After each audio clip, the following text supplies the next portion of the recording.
Canada is often regarded as almost a safe haven, full of nicer people, nicer landscapes. It's more untouched. It's that raw, nice, welcoming country. But is that true? Canada has the same problems and similar ones as well. When we look back, Canada isn't talked about that much, and if it is, it's talked about almost in a positive light. Yet, Canada has its problems as well, and they're actually just as big. Why don't we learn about them that much?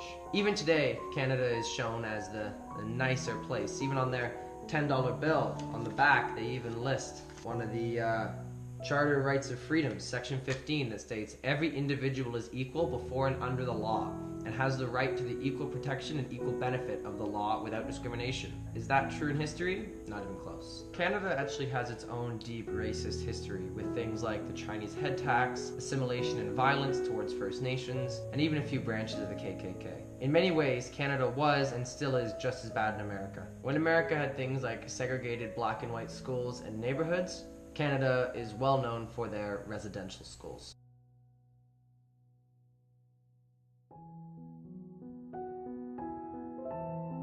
Residential schools were government-sponsored religious schools established to assimilate Indigenous children into Euro-Canadian culture. Originally conceived by Christian churches and the Canadian government as an attempt to both educate and convert Indigenous youth and to integrate them into Canadian society, causing long-term problems among Indigenous peoples. Since the last residential school closed in 1996, former students have pressed for recognition and restitution, resulting in the Indian Residential Schools Settlement Agreement in 2007 and a formal public apology by Prime Minister Stephen Harper in 2008.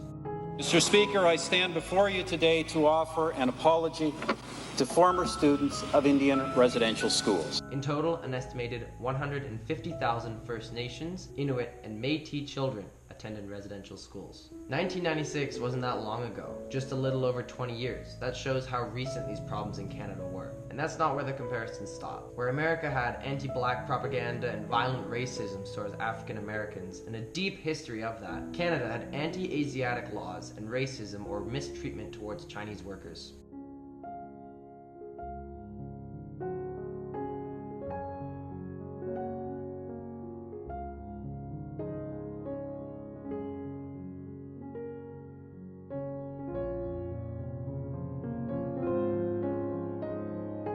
The workers were brought in when Canada was building its famous railroad across from sea to sea that spans the whole width of Canada. It was built by Asiatic workers, mostly Chinese workers, and they were given unfair circumstances to work, unfair wages, they were working in unsafe conditions, even though when they started working they were promised the opposite of all those.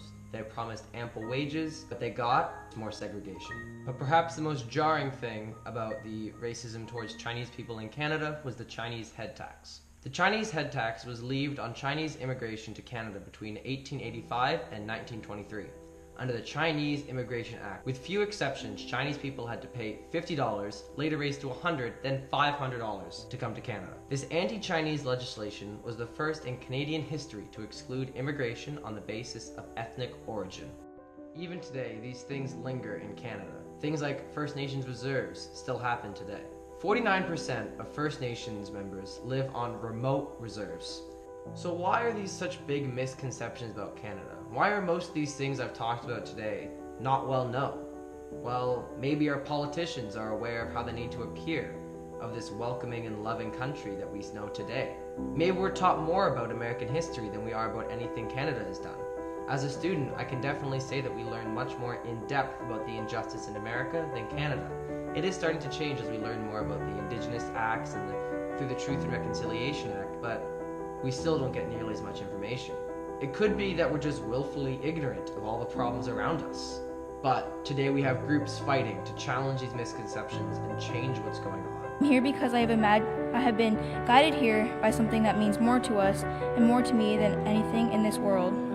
To bring Canada's ugly past over the shiny place we all love and really show the struggle that this country has gone through and the people who had to stand up to try and change it. This is all to educate people so they'll realize, and even today Canada isn't such a safe place after all. These people are fighting for knowledge across all peoples of all the world so they can understand Canada's issues.